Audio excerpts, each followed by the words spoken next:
Welcome to the Elite Life with Trisha and Kylie. This is where we'll teach you how to develop grit, give yourself grace, and succeed in real estate. So let's dive in.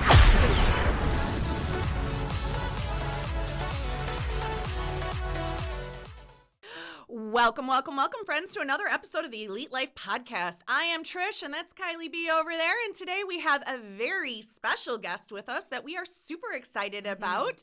He is my go-to guy for all things related to money, financial strategies, and generational wealth building. Nick, welcome to the show. Say hello to our awesome listeners. Thank you so much for having me. Excited to be here. Yeah, so when I say Nick is a rock star, I am not at all joking. He is a certified financial planner and partner at the Center for Financial Planning. It's a privately held wealth management firm founded in 1985 with offices in Southfield and Brighton, Michigan. The center currently serves nearly 1,000 mass affluent clients and manages nearly $1.5 billion with a B in assets. I'm working towards those number. billion. A lot of zeros. Yeah. No. Nick has been featured in Forbes multiple times as a best in state next generation advisor. And like I said, he's just a super all around rock star. And I will say from chatting, like, he's also really nice. Just keep this going. I like this. Dude, you guys are really pumping my tires today. That I is like such an amazing rundown of your, of your successes. So I'm super excited. I was already picking his brain downstairs when we were getting coffee, and I was holding him hostage in the kitchen because he didn't know how to get up here. So I was like, saw a lot of cars. I'm like, am I at the right place? Right, and nobody can get through the labyrinth house without guidance. So we often say that the Elite Life podcast will help you build a life you love, and help you leave a legacy that that you're proud of. And financial planning is an absolute must do. So in this conversation, it's going to be one that you're going to want to revisit and replay and take action with what we're going to go over and over again. Because as you've heard us preach from the very beginning, consistency is key. And I'm sure that our friend Nick here would second, third, fourth, and fifth that as well. So before we jump into all of the great, amazing things that you're going to share with us about building wealth, managing wealth, and all things money, tell us a little bit about, I didn't even take my own advice about not throwing my hands around. Tell us about where you're from, how you got here, and I specifically want to know if you played sports when you were younger. Yeah, 100%. So grew up in Livonia, Michigan, so not too far from here, maybe half hour or so from 45 minutes away from Clarkston. Now live in Brighton. Have been in Brighton for the last 4 years. Lived there with my beautiful wife, Robin, and our 3 kids. Have 3 kids, 8 and under, soon to be 8 and under, I should say. We're putting you on the prayer list. So I'm in that crazy stage of life where every day is chaos but fun all at the same time. But like I said, grew up in Livonia, have kind of bounced around a little bit, was in South Lyon for a little bit, but our home office is in Southfield. We just opened up an office in Brighton, which I'm really happy and excited for. We're working with a lot more clients kind of on what I like to say kind of west of Novi. Yeah. And some of my fellow partners are now living either in Howell, Brighton, South Lyon, that area. So it's been wonderful, having an additional space and get to connect with some additional people. So nice. Yeah. Very good. Sports, I think you asked me about. Only because all of the very successful people that we've had the blessing of speaking to, not all of them, but a great majority of them, have said that they derived a lot of their discipline and learning and core values from doing sports as a youth, as a kid, as a young adult. Right. Yeah. So I grew up playing hockey. There it is. Yeah. Hockey people unite. Trisha and I have talked a lot about that. Intense, man. Yeah. Intense. Yeah. So much where I almost kind of shy away from having my boys and my daughters even asked about playing, because it's a different dynamic, in the the competitiveness and whatnot. But no, grew up playing hockey. Stopped around high school-ish and then played in men's leagues with a lot of my buddies that I grew up playing with. And then, usually golf and hockey kind of goes hand in hand. You know, when you play hockey, you're almost an outcast if you're not swinging the stick. So is that what we call Happy Gilmore syndrome? Yeah, Yes! it could be. It could be. My golf swing looks like Happy Gilmore at half the time. Wish I could hit the ball as far as him, but no, play golf and, you know, like I said, played on men's leagues for a while. And then, you know, once you start having kids, those 10, 11 o'clock games on a Saturday or Sunday just become a little unrealistic. At least it was for me. So play golf and avid bow hunter as well. So usually it was just kind of fun because, you know, before I hung them up, so to speak, you would have, you know, the fall, like late fall, early winter, you're playing hockey. And then you're playing golf for a while, and then it kind of transitions into hunting season. So that's where I like to spend my time. And you're right. I mean, you just learn so much from playing sports, and my kids are in them now. And you know, just the discipline and respect that you have to have for your teammates, your coach, and all these things. I mean, you know, and it's a balancing act because sports can be so damn competitive nowadays. But we don't want our kids sitting in front of the tablet or playing video games all day either. So it's been great for them, and it was great for me too. Yeah. And I think so too, because like Casey got invited to join a gymnastics team, and I was trying to explain to her the commitment that it takes to be part of a actual sports team. Like, you're not missing, you know, you're not going up north to miss this, you know, these practices or this or that. So I think that adds a lot to you know, the way that you operate as an adult, you know. 100%. Yeah, Totally I think it teaches you a lot about sacrifice too. Like, as Trent, I try to explain this to people, you know, and you kind of touched on it, like the dynamic that it brings. Like, when I tell people, like, Trent didn't go to birthday parties, he didn't go to sleepovers, he didn't go to homecoming and prom, he didn't have like this, like, quote unquote, like, normal childhood. But to him, his childhood was very normal because all the boys that were on hockey were the same way. Like, Right. We're not, you know, going out and celebrating somebody's birthday because it's game day tomorrow. So we need to be focused. We need to be in the gym. We need to be drinking our water, getting our sleep in. Yep. And so it teaches you a lot about that sacrifice. And to him, none of it feels like sacrifice anymore. Like we were talking about before we got on the phone or we got on the podcast, going to the gym at 10 o'clock to him is just, you're going to the gym at 10 o'clock. And I'm the same way. Like, I posted on Instagram the other day, like, the day ain't over till it's all done. And it's, you know, 9:38 and I'm in crunch before it closes. And it's just part of the drill. And They like got to drag you off the Stairmaster. right.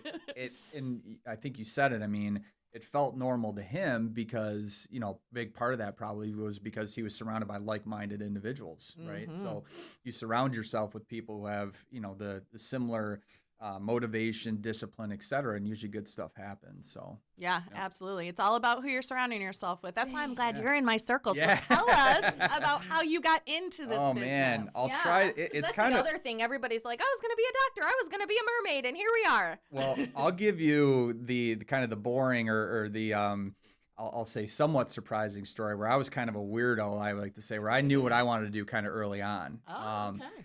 I don't know. Like, I want to play with money all day. I know, Yeah, just not a bad count my gig. pennies. Maybe weird, blessed, lucky. I don't know, but was always a pretty good saver as a kid. I mean, my parents. I didn't come from a high net worth family or things like that. Mom and dad did the best they could.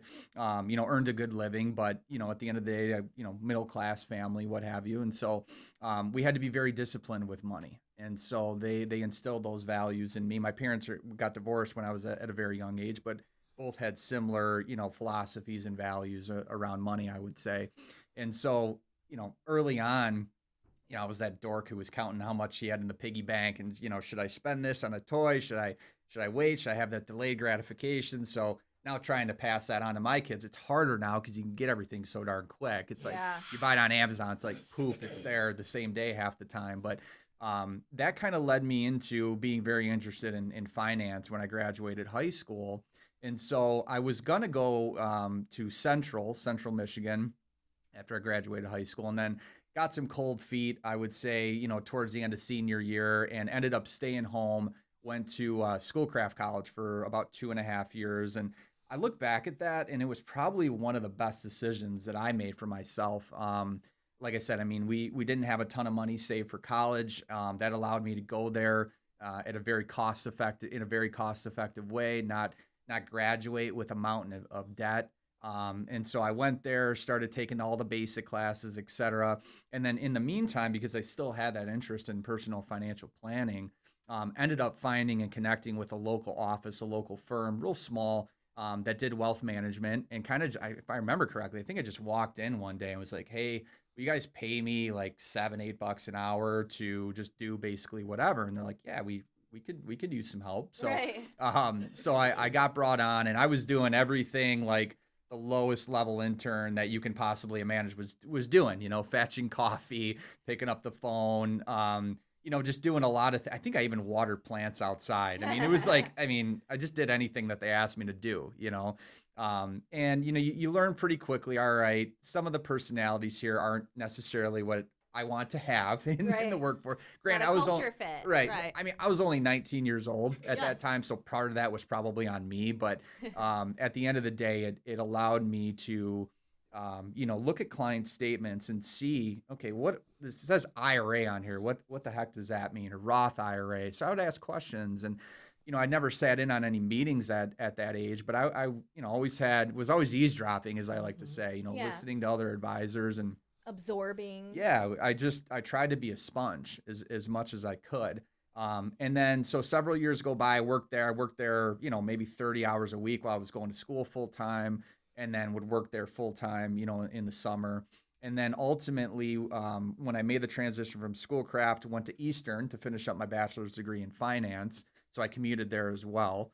Worked there for a little bit, and then ended up making a transition to a large national financial planning firm, Mercer Advisors. At the time, they had kind of an interesting business model where they had this division very focused on dental practices, dentists. So they had this consulting division where you would have a consultant go in, and they would analyze the practice and say, hey, if you do X, Y, Z, you're going to increase your efficiency and your productivity. And great news, we have this financial planning division that, we can have come in and help you on the personal side, because if you do this in your practice, it's obviously going to help on the personal side of things. So that was a great fit for me. I was sitting in on meetings and just doing a lot more in-depth work, I would say, with clients and whatnot. Still very much, learning and being a sponge. And, so that was I think I got that job around late 2007, I want to say.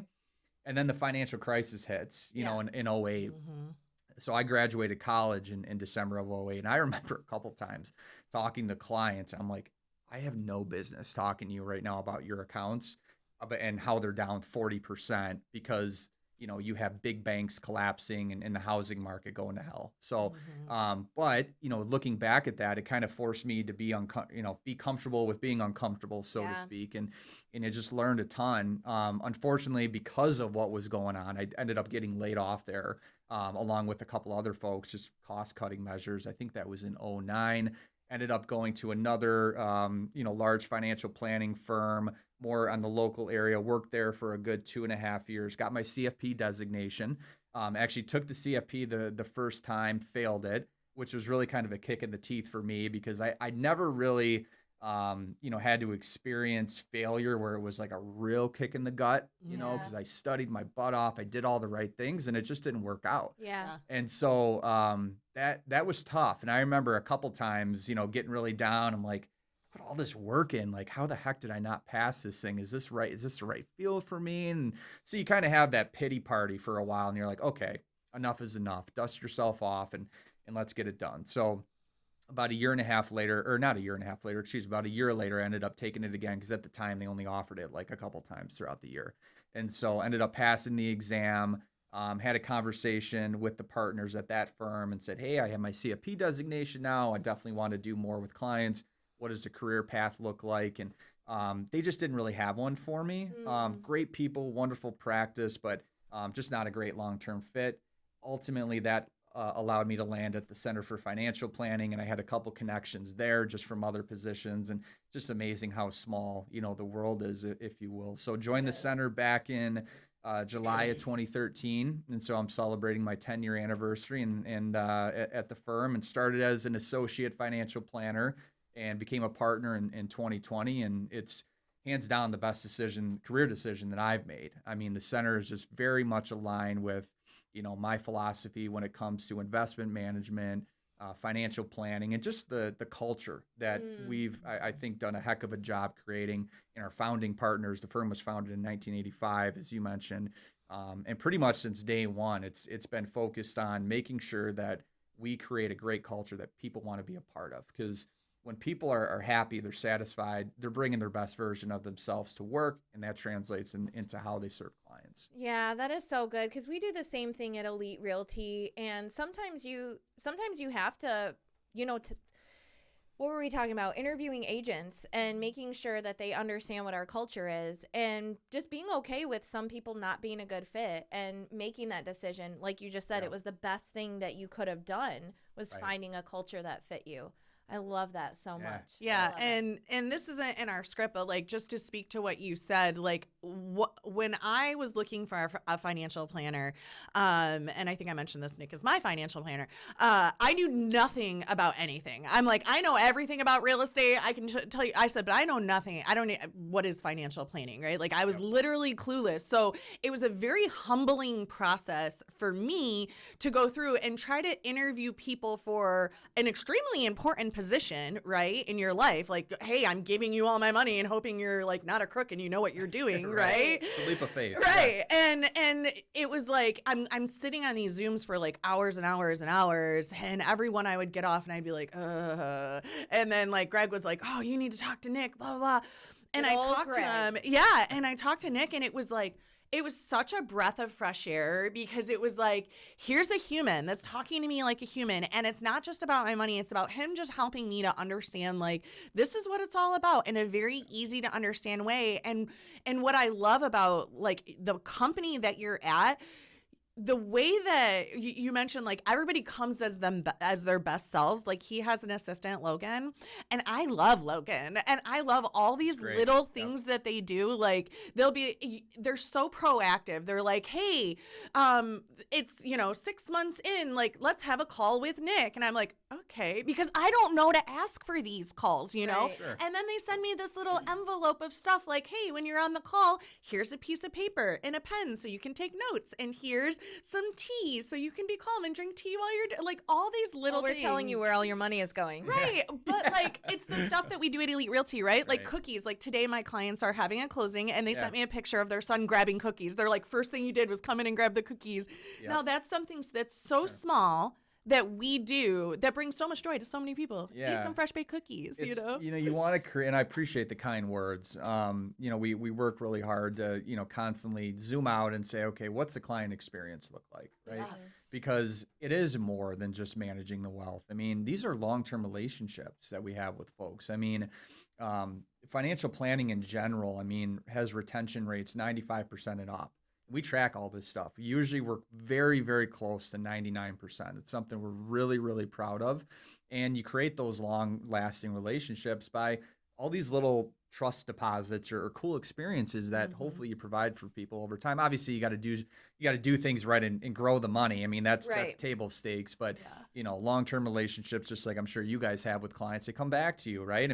Help them move in, and then several years down the line, they want to take a look at what else is out there, and they're the ones reaching out to you and your team to help them with the next phase of life. So and I think that how you guys pay attention to the details, like when Logan emails me or calls me, he'll be like, oh, like where's Trent playing for hockey today? How is Boston? Like he always, like, obviously they have a CRM and they're taking notes, but the point is they're doing those little things, right? Sure. So it makes me feel so comfortable that I'm a super control freak, in case nobody got that notice. I never look at my app and I'm like, is my money up or down? Like literally never ever open it until they'll be like, oh, you got a meeting. And I'm like, oh, I guess I should look and see what's going on, But that's the level of trust that you guys have been able to build with somebody who's as crazy as I am. Well, I appreciate it. Maybe I haven't seen the total craziness yet, but no, I think I really do appreciate the kind words. And we want to, the goal is, I want to handle this stuff for folks so you don't have to worry about it. Look, we want clients to be engaged and to know what's going on, but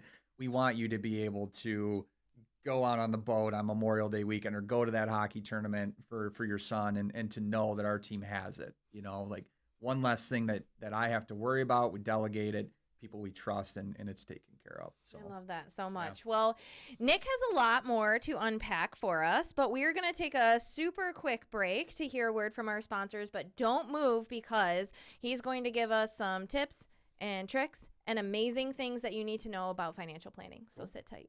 Do you know more than 80% of real estate agents fail and quit in their first year of business? MyStarsAcademy.com has set out to solve this problem by providing a convenient, expert-based training and coaching program for both agents and brokers. The Agent Accelerator program teaches agents everything they need to know to level up their business, have a constant flow of free leads, convert those leads into clients, and take those clients to the closing table and keep them coming back for more as repeat business. Our industry experts have years of proven success in the business and are here to share that gold through one-on-one coaching. This will help you achieve more structure and work-life balance. We will map you a plan you can follow, which will guide you through the steps to scale and grow in both your business and personal life.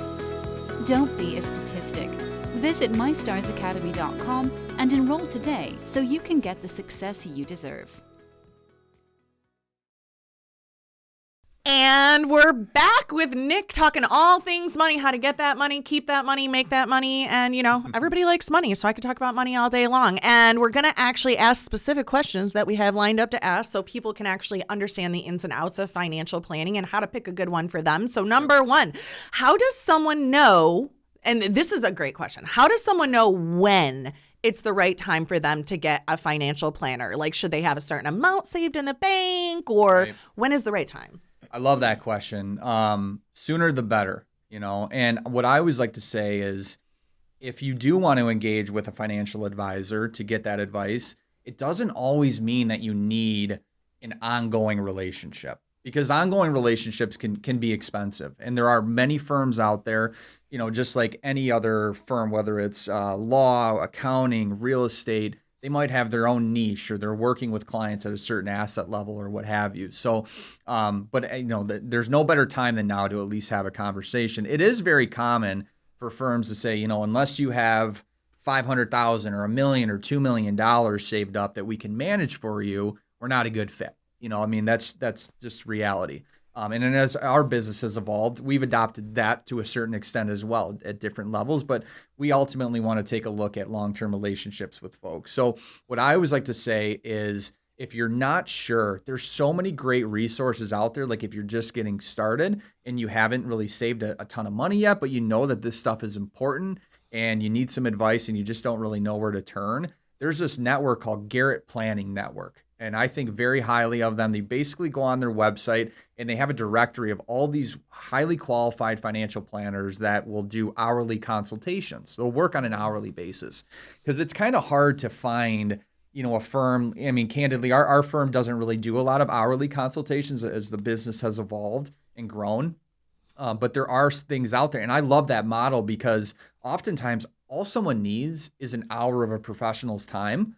And they can map out exactly what you should be doing, send you a follow-up email, say you need to be doing X, Y, Z. And that person's good for like 2 or 3 years, maybe even longer. Just and consistently executing those XYZ. 100%. And that might, you know, $250-ish an hour, $250 an hour. I mean, it's kind of the ballpark, just to give your listeners an idea of what they might be looking at. So to pay someone $250, $300 to really outline and map out a good plan is, I think it is invaluable. You don't always need that ongoing advice, I guess, is where I'm going with it. I love that. Yeah. I love that. And that's the thing, is like having a plan. One word that I never used before I started like interviewing financial planners was strategy. The first guy I talked to was like, what's your wealth strategy? And I'm like, strategy. To make all the money and put it in my bank account so I never have to be broke again. That's the strategy. Right. So by the time, That's simple, dude. yeah, by the time I had talked to Nick, I was like, just tell me what my strategy is and I'll do what you tell me. 100%. And that's a popular buzzword, or, you know, jargon sometimes, if you will, in our profession. But I mean, the reality is you do need to have some sort of strategy, whether it's related to the investments, whether it's related to budgeting or your estate plan or taxes. It does. You need to have some sort of plan with it. So. Yeah, absolutely. It definitely got me thinking. And then, so like choosing a financial planner, I've obviously chatted about that. It can be very overwhelming with so many variables or schools of thought or companies and people. Yeah. And I think I interviewed 5 different people. But like, what do you feel like how do people know, like, this is the right advisor for my needs? Yep. And I know you already kind of mentioned, like, where does one look for or find a good advisor for their needs? Yeah, another great question. What I always like to say, talk to other professionals that you respect that are in your network. So if you work with a CPA, if you have a relationship with an attorney, if you work with a great realtor team, ask them, because that's a great starting place. So from there, if you get a couple names, go to the CFP board, Certified Financial Planning Board of Standards. I'm a little bit biased. I have the CFP designation. It means that I pass, a 10-hour exam, then taken several years of courses to really, dig super deep into the weeds on financial planning concepts. I would love to see everyone who is, looking to engage with an advisor to ideally work with someone with those marks, whether it's with us or anybody, because it means that someone is very committed to their education, to growing their technical expertise, et cetera. And generally, you need to uphold a fiduciary oath when you have the CFP marks behind your name. And so if you go to the CFP board, you could search out, advisors in your local area. It'll tell you how they're paid. Are they paid a commission? Are they paid on a fee basis, retainer, hourly, you name it. It'll go into that detail. And then one of the other things I love about the CFP board, they've done a great job of outlining, here's the top 10 questions that you should ask an advisor when you're interviewing them. So beautiful. Right? And this is coming straight from, one of the regulatory bodies that we have to work with as professionals. So, how does the advisor get paid? How frequent is my communication going to be? I mean, just like I said, it's 8 to 10 questions. And if someone just prints that off and brings it in, which I've actually have had happen, I love it because it shows me that they're committed and they're ready to take this stuff seriously. Yeah. And I love that. What does your process look like so people know like their expectations? Because like I said, it can feel a little scary. So like, what does the process look like? Like, how do you dig into your clients' lives and their businesses to help them find the best strategy for them, right? 100%. So when someone initially reaches out, we always do a 30 to 60 minute, conversation, totally free of charge. I always like to say it's kind of a kick the tires meeting just to kind of get to know them and what's important to them, what are they looking for, things of that nature. Because just as much as we want that individual or that couple to see if we're a good fit, we want to make sure that we're a good fit for them, right? If we're going to charge a fee and we're going to have this long-term relationship, which is what we're seeking out, we want to make sure we're well aligned with, expectations and all the different things that go into a long-term relationship. So that's number one, right? And if we think that we could be a good fit, we have maybe one other conversation. And then other situations, clients say, no, we're ready to go right away. It just kind of, we'll meet people where they are. And then from there, if someone, commits, they want to move forward as a client. A lot of times what we'll do, I'm a big fan of financial planning over time. And so when I say that, I would say earlier on in my career, when new clients would come on, we would have them complete, this big time questionnaire, have them send us a bunch of documentation, almost like you're applying for a mortgage to a certain extent, maybe even more than that. And that still works. I do that on occasion. But in my experience, it can be a little overwhelming, right? And so what I like to do with folks is create almost a now, soon, later list and say, okay, here's the top 10 things that you want to accomplish or that we identify are important to take care of. But guess what? We don't need to accomplish all 10 things. I do this with my wife at times. I'm like, these are all great ideas, but we don't have capacity to do all of them, right? So like what's important right now that we can knock out today and the soon, maybe in a week. And then the later is like still not discounting the importance of whatever that item is. But if we drop everything and have to do everything at once, guess what will get done? Nothing, because it just becomes too overwhelming. So we'll go through that process. And sometimes that, we attack all these different items for folks. And usually within a year and a half, we pretty much have most things, pretty dialed in for them. And then life happens and, they change jobs or they move or they have a child or they get divorced or sadly, a spouse passes away. Life happens and it's always happening. And so, having that long-term relationship with folks to help them through those transitions is huge, because when they come up, not if they come up, but when they come up, you got to have somebody in your corner helping you with this stuff. Yeah. So it's that ongoing, maintenance of the accounts, helping to grow the assets. Laws change. I mean, tax laws and retirement laws have, literally almost every single year for the past 5 years, something has been adjusted. So just a lot of things that go beyond the scene or go on behind the scenes that I'll say to make sure that, we're guiding your financial plan in the right direction, then being for you when life happens and when it comes up. Yeah, I don't know what kind of person would just go and buy a house after the strategy's all made for yourself. Hey, I know Logan, someone by who the did way. Would that be Trisha? Well, that brings us to our next question.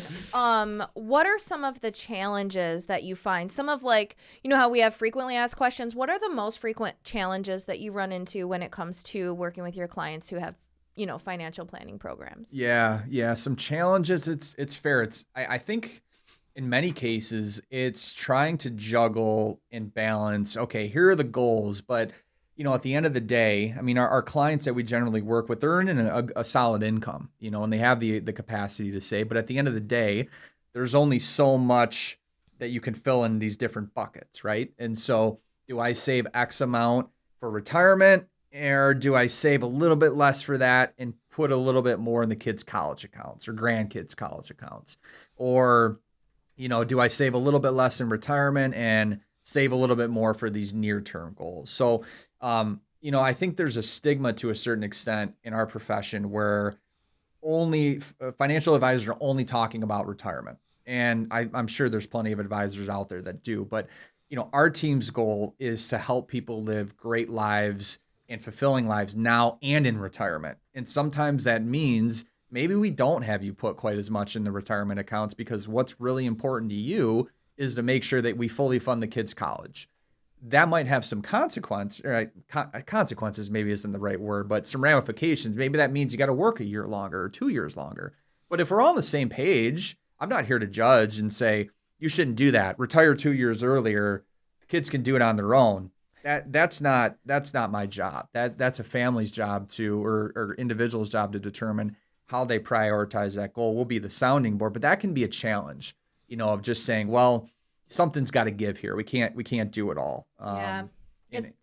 It's kind of, I feel like all of us in these service industries, these professional service industries, we all have the same conversations, regardless of whether we're doing financial planning or we're doing mortgages or we're doing real estate or whatever, title work, we have to have these hard conversations. And I always tell my clients that, I'm here to give you all the information you need to make the best decision for you. But sometimes, like we were talking before, and I'm sure you have to do the same thing, is, when they say, oh, we want to go off on this path, you say, well, Gerald, you said, last month when we had our check-in that these things were the most important things to you. And if you go down this path, these buckets, right, so to speak, are not getting filled. So just so you know, I'm happy to help you fill this other bucket if that's most important. I'm glad that, you shared that with me. But being able to listen and remind people of what they said, because like we've talked about, life gets really busy and it changes so quickly.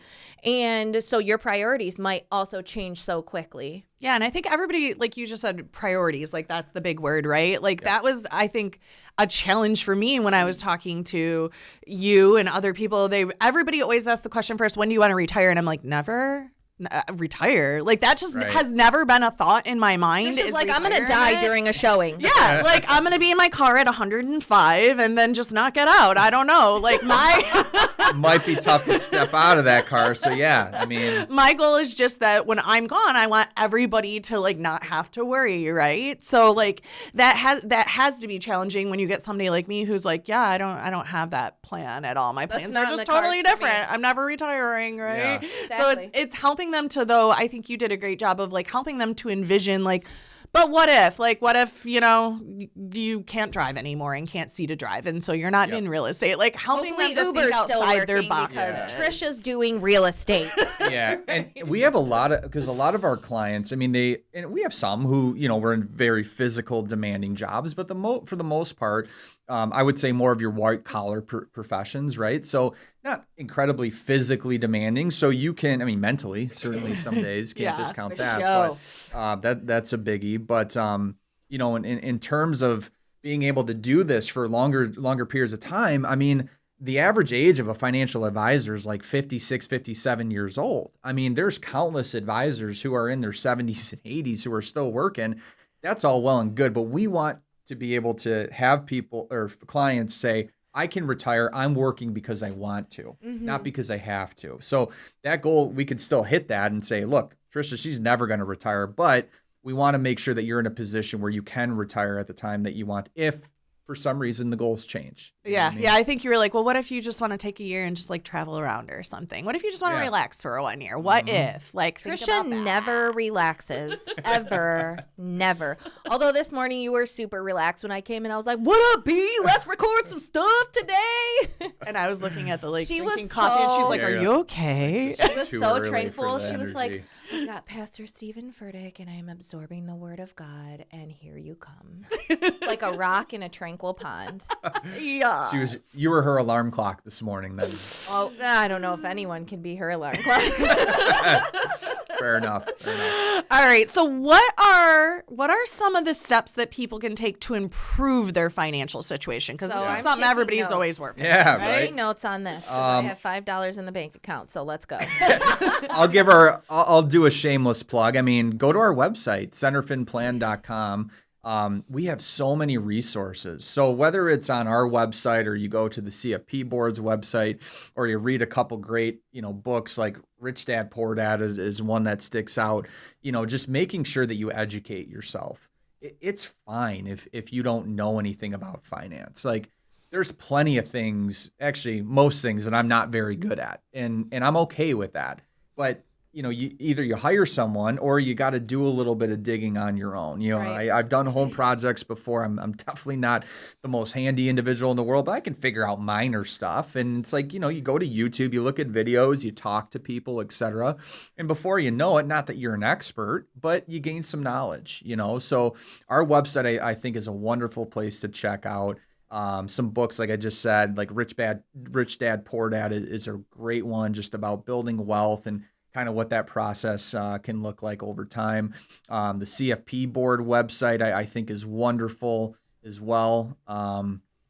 Just be careful. I mean, if you're going on social media or Instagram or, there's a lot of people out there now who claim to be financial experts and they're not. And half the time they're actually breaking some regulatory rules by, giving that advice and not being licensed and just, just because people have a lot of followers doesn't always mean that they're the most, the best resource, if you will. Sometimes they are, but you guys get where I'm going with that. That's a good, we were talking about questions to ask your financial planner. And I think when we were talking about this at one point, you were like, I just want to ask them, like, what does your money look like? What are you doing with your money? Because if his is all set, yours is going to be all set. I did ask like- that. Yeah. That You was did. one of the questions Yeah. I asked. Was like, how much money do you have in your stocks and portfolios and all of that stuff? Yeah. And you're totally right. I was listening to Matt Walsh, and he was like, I don't understand these people who take relationship advice from someone who's not in a successful relationship. Yeah. How are you going to give marriage advice when you've never been married? In fact, all of your relationships have failed. You live in your mom's basement and you sleep with a cat.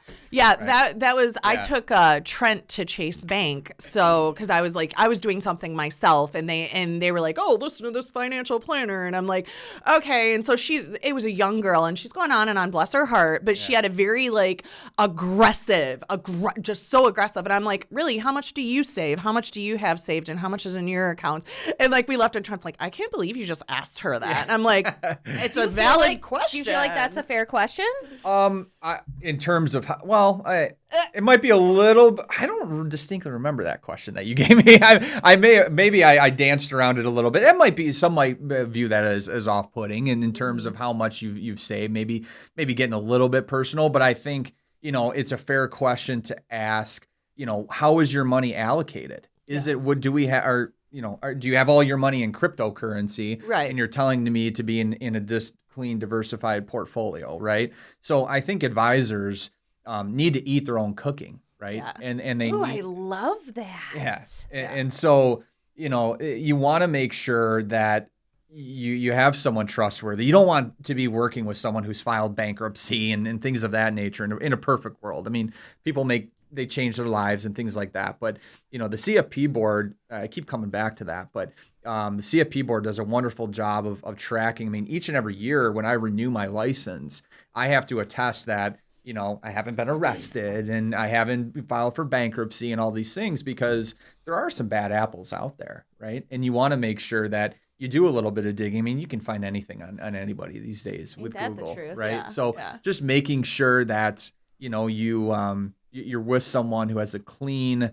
record, if you will, in the profession. I think is key. And there's plenty of resources out there that you can go to make sure that you're aligning with someone who's trustworthy. Yeah, I may have only asked her the question because she was just saying crazy stuff. Like, I tell people to put all my money in, Crumble Cookie. And I'm like, really? How much money do you have in Crumble Cookie? Yeah. Although Crumble Cookie's a good one. That might be a good one right now. They can have all my money. I'll tell you that right now. I think that's a fair question. I mean, like, because at its crux, you're just looking to make sure, keep coming back to that someone's eating their own cooking. I mean, our broker, dealer, and custodian is Raymond James. And, every single one of our team members has accounts at Raymond James or through Raymond James. And we utilize the same investment strategy even in our 401k plan. So it all comes back to that. If someone's just giving you a line of BS on how to invest some money, usually you can kind of sniff that out pretty quickly. But asking the question how they allocate their funds, I think, is a fair question to pose. I just picture you asking that question to people, and it's like that scene from The Office where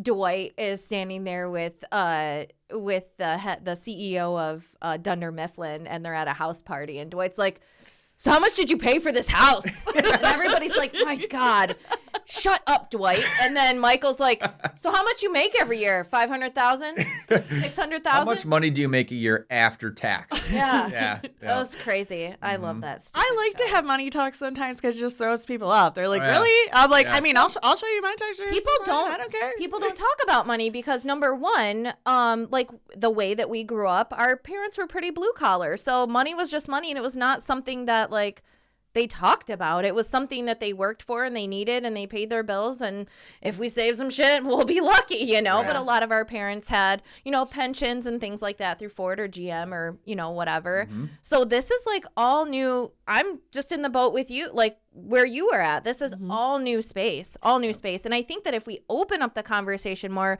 people will feel less off put when it comes to people just asking questions about money and investing money, or not feeling like a dum-dum when they just don't know. Yeah. And I like to normalize it too, because like kids, right? Like we didn't get that as children. There was so no like, allowance at my house. yeah, Right. that's why I take Trent with me. If I'm having he had a conversation with you, Trent had a conversation with Nick, right? I'm like, hey, like let's learn about these things, because he expressed interest, right? Like he likes saving, and he like, I don't know any other kids that can just have like this giant chunk of money chilling in their bank, and he leaves it chilling. He'll be like, "Mom, will you Venmo my goalie coach?" I'm like, "Why don't you Venmo your goalie coach?" And he's like, "Cause I'm saving that money." And I'm like, "Okay, Yeah, like I you mean, got to respect the save, right?" Yeah, I mean, and that's great. And you want to keep that forward progress going, because if you can adopt those good habits at a young age, it definitely makes, the middle and latter half of your career a little bit easier. Yeah, Yep, for sure, so. for sure. So can you explain like the different types of investment options available to people? Because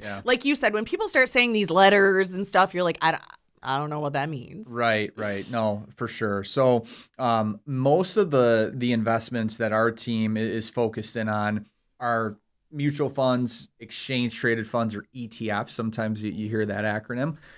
We like to use a combination of, really low cost, index funds. And then maybe there's a couple other positions that try to, beat a particular part of the market. But generally those mutual funds can be a little bit more expensive. So we just want to be really intentional on how we're ultimately using those, because we don't mind paying a fee as long as something's generating value for that fee, right? Individual stocks and individual bonds, we do some of that work as well. Generally for clients who are a little bit higher net worth and can avoid it, or can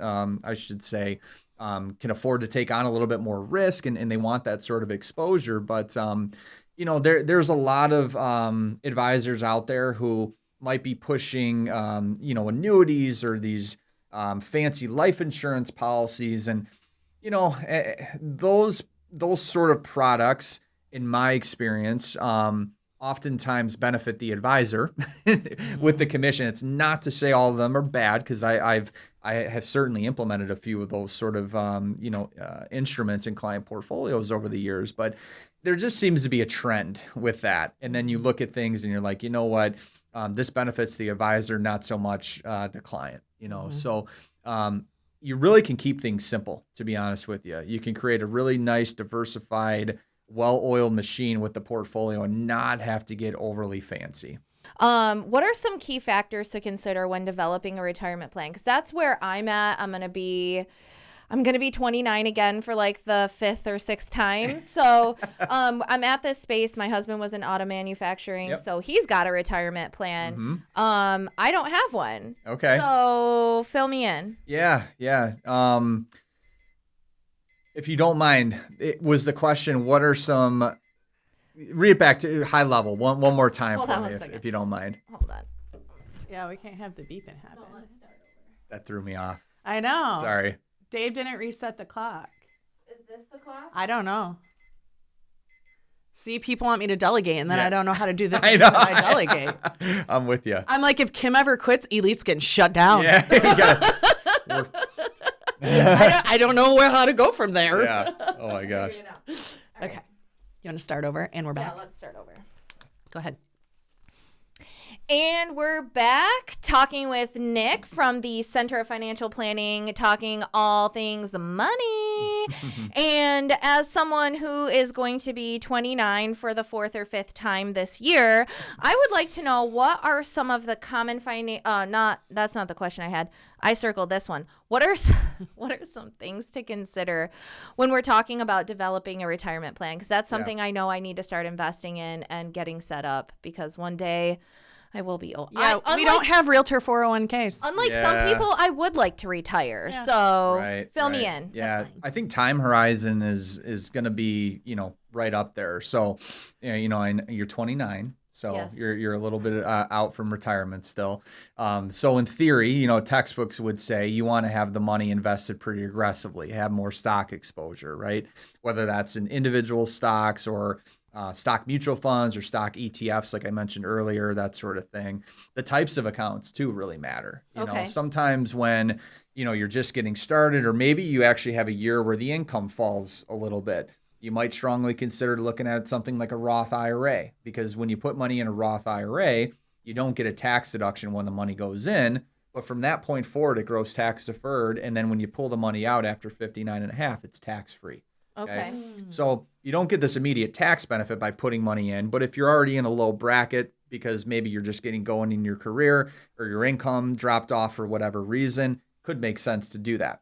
And then, if you're in more of those higher earning years, SEP IRAs are really popular for those who are in your guys' field. Solo 401k, simple IRA, depending on, the size of the organization. Generally, the money goes into those sort of plans pre-tax, so you get a tax deduction when the money goes in, gross tax deferred. But when you pull the money out after 59 and a half, hopefully, that way you're not paying any penalties, it's taxable to you. But hopefully at that point in time, you're in a lower bracket. So you got this tax deduction while you're in this higher bracket, and then you pull the money out at a lower bracket. So it's that tax arbitrage is the fancy word for it, the tax differential, if you will. So the types of accounts and the time horizon, I would say, are two biggies that we would want to take a look at. All right. So another thing that I've been thinking about, because we have the 3 kids, we've got all the things, we're doing the stuff, kind of in the same boat as you. Cool. Tell me, how important is it to have an emergency fund? What should someone consider when setting this up? How much should we have in there? Yeah. Fill me in on that. I think, having that emergency fund is really the foundation of any quality financial plan. It's kind of how I like to frame it. If you don't have that, you probably shouldn't be saving into a 529 plan. You probably shouldn't be saving all that much towards retirement, because if something happens, your car breaks down, you lose your job, that deal that you thought was going to go through doesn't go through, how are you going to pay your bills? And so, the general rule of thumb is 3 to 6 months of expenses, not income. Okay. So 3 to 6 months of expenses that you want to keep very liquid, that should not be invested in the stock market, very conservative, maybe in a, money market fund, which now are paying decent yields. It's not uncommon to see 4 to 5% right now because interest rates have gone up so much. But you want to keep that money very conservative. If your income is variable, In many cases, obviously, in the profession that you ladies are in, income can kind of go up and down, right? Yeah, it does. Yeah, right. So 6 to 12 months in a perfect world would be the target, okay? Because you do have that variability of income. So, So we better get saving, is what he's saying. Ooh, snap. if you don't have that, it's just you're gonna be stressed. Yeah. And in my experience, clients who have that amount of cash or even sometimes a little bit more, yeah, they might not eke out quite as much rate of return, but it helps them pass the pillow test. And when I say that, it makes them sleep well at night.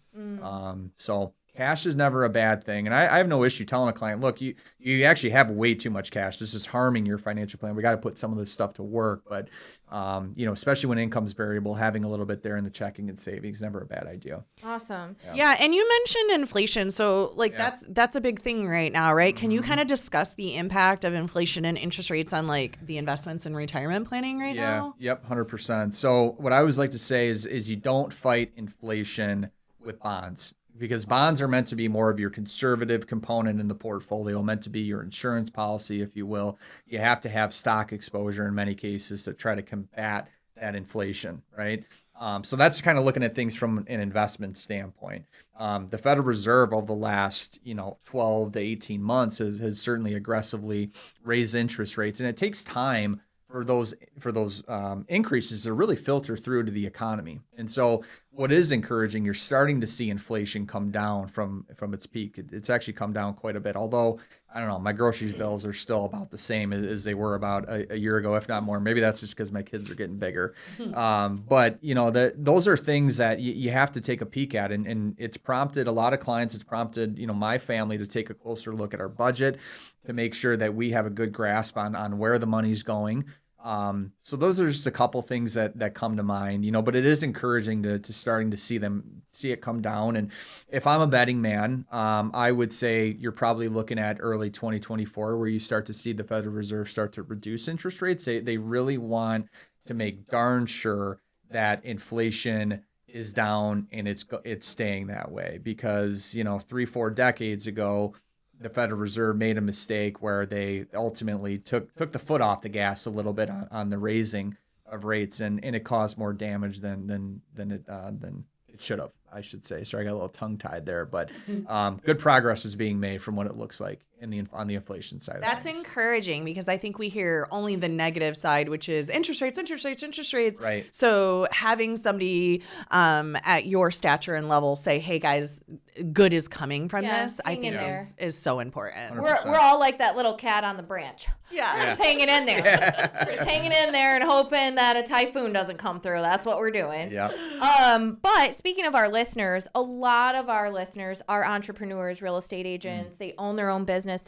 And we always like to know and share, what are some tools that you use or some software that you invest in that that allow you to work smarter and not harder? Yeah, I love that, because I'm a sucker for productivity and efficiency hacks. So our business has been at the center. We've been using and have adopted the Entrepreneurial Operating System, or EOS. Have you guys ever heard of that by chance? Does that come to mind? EOS, ringing a bell?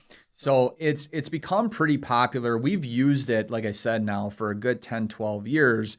And the whole concept of EOS is, most businesses, it's hard to have a lot of control over things, because you're always dealing with things like the emails, or something breaks, or you're putting out a fire, that it's hard to gain a lot of traction on the business. And there's actually a book that was written called Traction. And the gentleman who wrote it, Gino Wickman, fantastic book, highly recommend that everyone check that out. And he derived this whole entrepreneurial operating system.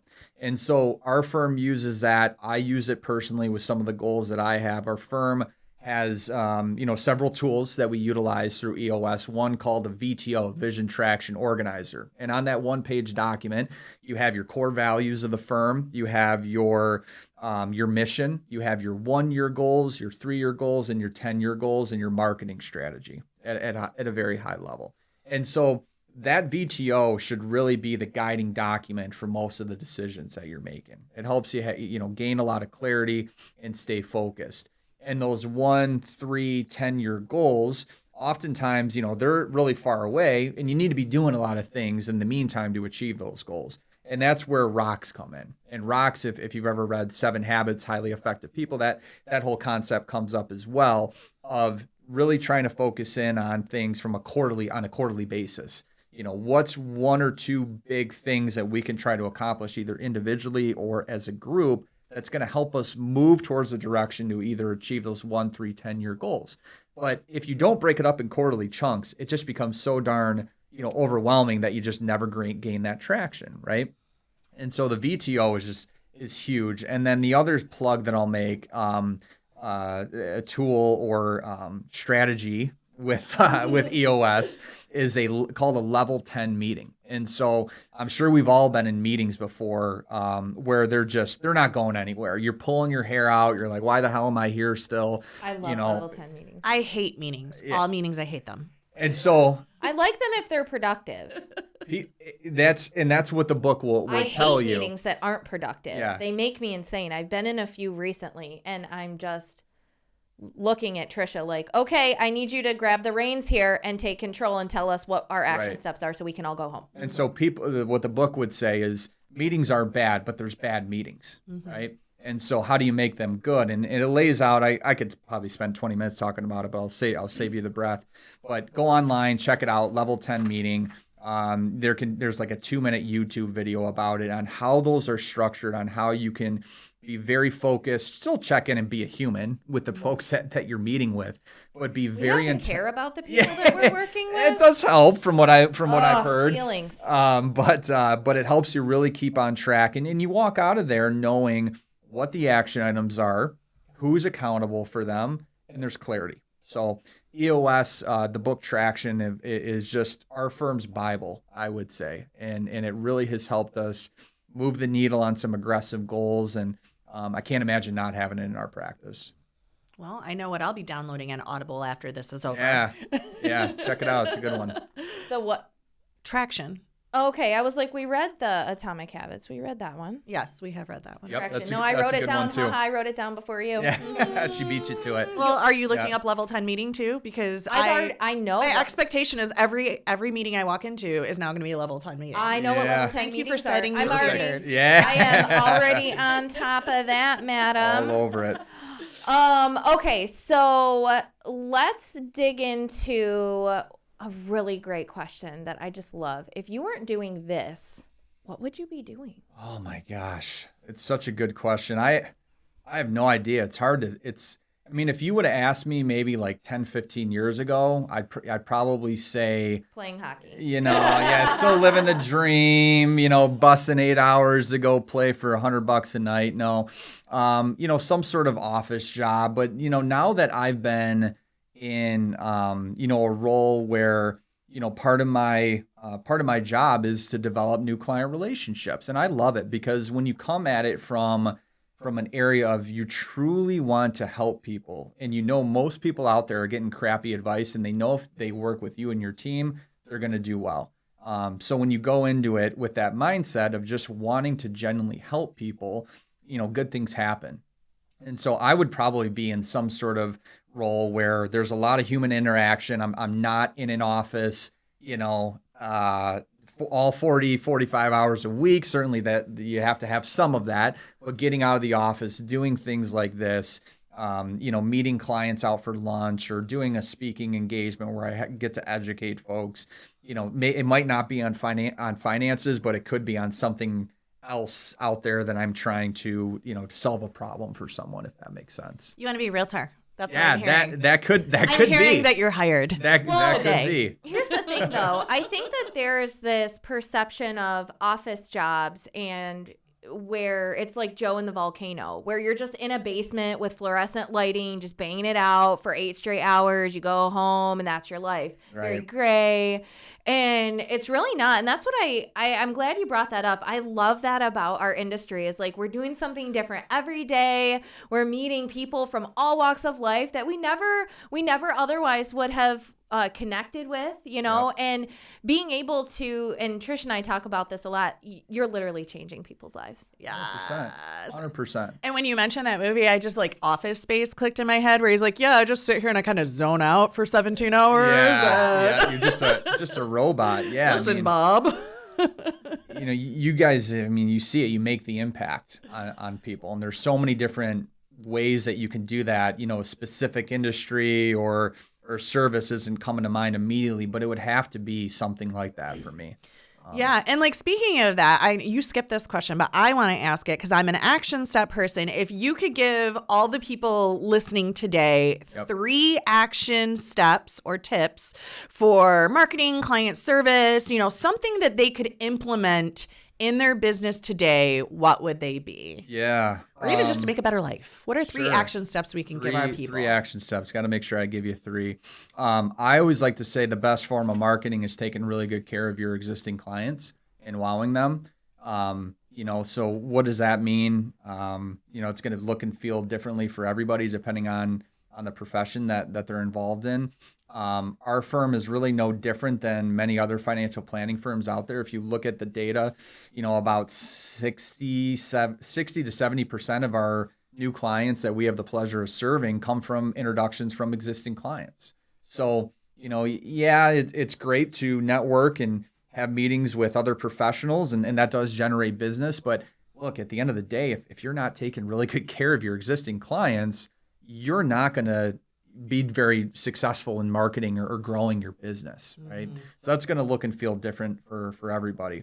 A stop doing list for me has become has been like a glorious exercise that I'd like to go through every 6 to 12 months of just look, what are the things that I find that the tasks that I'm doing that I'm not adding value in or I absolutely hate doing. And how can I right. yeah. So stop doing, let's do a lot and get hire someone to help you with that, right? Or hire one of your kids. You got 3 kids, right. Just don't pay them an allowance. Like, I will feed you breakfast if you fold the laundry. Or can barter niece, with nephew, them. Cousin, anybody. There's people that need money and will do your laundry. Right. My first housekeeper was my sister, and So just, I think the biggest thing is though, sometimes we feel good because we've been busy throughout the day and doing things, but then you zoom out, you're like, okay, well, at this stage of my career, was I focused on the most impactful things today? So that's one thing. And then you need one more. I would just very intentional use of time is just a biggie for me, especially with young kids. Each day is going to look and feel a little bit different, obviously, because life happens, things come up, but I'll use an example. Like my wife and I go to the gym usually on every other day. She's going at 6 a.m. or I am. Okay. And that's hard to juggle with the young kids. Right. And I want to make sure that I'm home most of the time to go to a sporting event or to do whatever, spend time as a family. And sometimes that means, I would say not sometimes, almost most of the time that my wife goes to the gym early, she'll get up at 5:15. I pretty much get up right around that same time. I'll fire up my laptop, get caught up on emails, do a few things, and then I help get the kids going a little bit in the morning, and then she comes home, takes over, and I go to the office. That gives me 45 minutes to an hour of work, and I honestly don't even mind doing it that much because it's quiet and I can have coffee and you can think, right? Which doesn't always happen at home with 3 young kids. And I honestly really don't mind doing it. So that's 3 hours a week almost, sometimes 4, where I'm able to move the needle a little bit. And that extra hour sometimes is the determining factor of me getting home in time to go to my son's baseball game or take my daughter to dance or something like that. So sometimes you just got to think outside the box on how you can be more intentional with your time. I love that. We talk about that a lot. And like the other night I was on the couch watching The Price is Right, and I'm like, looking at the laundry sitting next to me, and I'm like, man, I could be sitting here and folding laundry. So I could be doing something I want, watching The Price is Right, and moving the needle at the same time. So we have it stacked. We do have it stacked. Is it time for fun questions yet? I don't know. Are there any questions we skipped that you think are important that our viewers need to learn or hear about? Because I'm just trying to get to the fun questions. No. Kylie likes fun. I'm getting distracted by all the fun questions that are coming, so it's hard for me to think. No, I mean, in all honesty, you ladies have asked some awesome questions. I mean, the biggest thing that I'll say before we transition, you just want to make sure that you work with someone that you're comfortable with.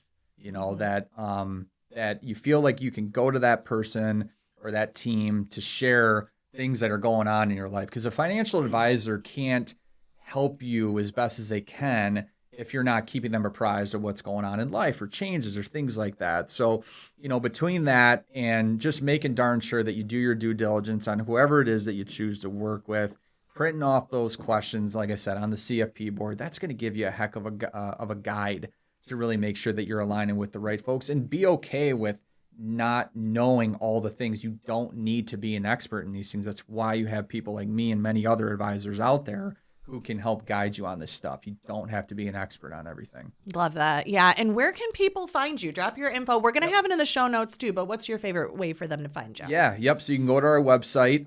It's centerfinplan.com. So CENTERFIN plan.com. Our office, 248-948-7900. We have offices in Southfield and Brighton. We're not huge social media folks. We do a lot on like LinkedIn and things like that, just given the types of clients that we're working with. But we do have Facebook pages and things like that if you want to check that out. But, you know, happy to be a resource at any point, whether it's myself or another wonderful team member. At its core, we want to help people. You know, our mission is improving lives through financial planning done right. And so, you know, at the end of the day, we want to help people and help you improve your life with money, and because that has a trickle down effect in other aspects of your life. Absolutely. Absolutely. All right. Do your fun questions. Okay. Who is your favorite villain and why? You know, I'll be honest with you. I'm not a big movie person where there's like the superheroes or like Star Wars, stuff like that. Book, comic, movie, TV. I said Biden because everybody hates him. I won't go there today, but I know that's at the top of the list for some folks for sure. But I grew up as like this massive WWF or WWE fan. Yes, tell me more things. So The Undertaker, to me, was like the baddest dude on the planet, you know? And I think I cried, actually. My dad, I stayed with him one night.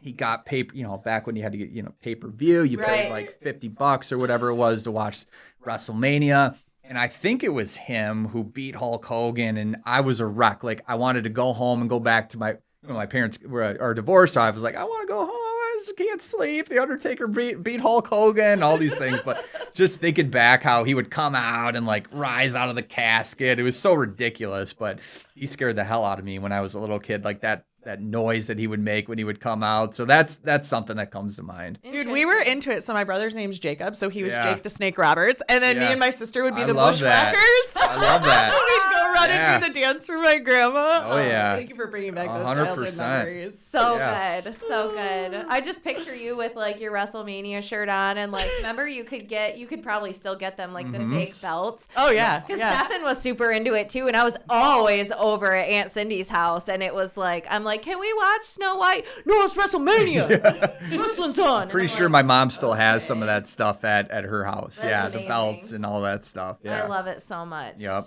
All right, it's your turn for a fun question. If you could tell 15-year-old Nick anything, what would you tell him? Oh, probably not to be worried so much, and probably to take chances a little bit more. I find myself, which is weird, taking chances more now that I have more responsibility in life.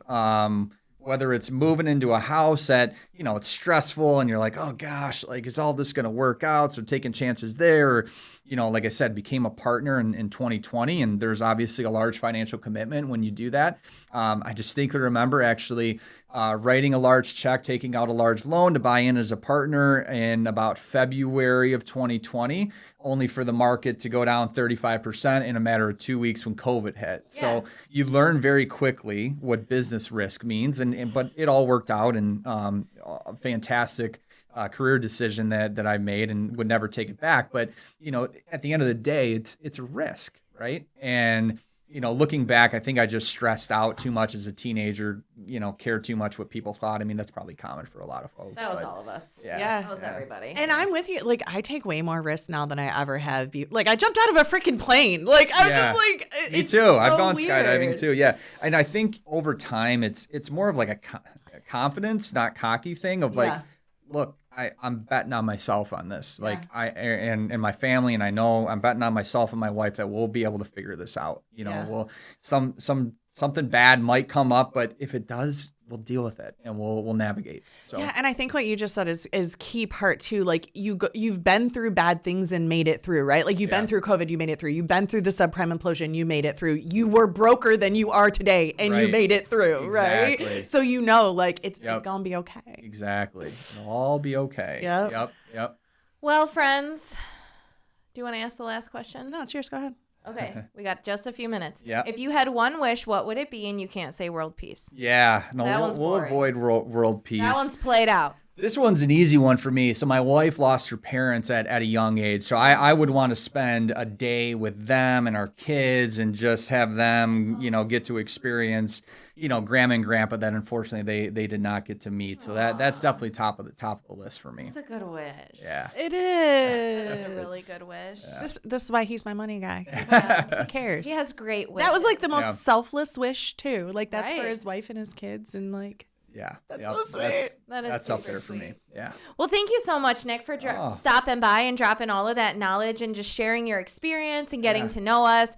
You have definitely jogged a lot. My poor husband, he's going to call you and cuss you out later because I have a lot to just throw at him. And he's going to be grateful for, I thought of you when he said the right now, the eventually, and the later list. Yeah, I wrote that down. I'm like, Ryan's going to hear that and be like, Kylie. Do the voice. Do it. He'll be like, what in the world? It's actually me because he's the one who wants that $1.8 million compound and the boat and stuff. And I'm like, but right now we need to move out of our postage stamp size home and get 2 toilets unless you're okay with shitting in the garage. Okay, and we're wrapping. This is what happens when Kylie gets to go off script. Going off the rails. We love you all so much for joining us. We hope that you had a great time, and we hope that you'll come back next week. We drop fresh episodes every Thursday. We are literally everywhere, so don't forget to smash that subscribe and the share button, and just leave us a note. I want to know, are you financially planning? Are you completely in the dark? If you are, give our boy Nick a call or reach out to one of those resources that we are going to have in the description. So say goodbye, Trisha. Bye. We thank you so much for joining us today on the Elite Live with Trish and Kylie. Be sure to share the episode with a friend so we can continue bringing you more great tips on grit, grace, and real estate. You can also connect with us on Instagram, Facebook. We hope the ideas we share continue to help you build an empire and leave a legacy.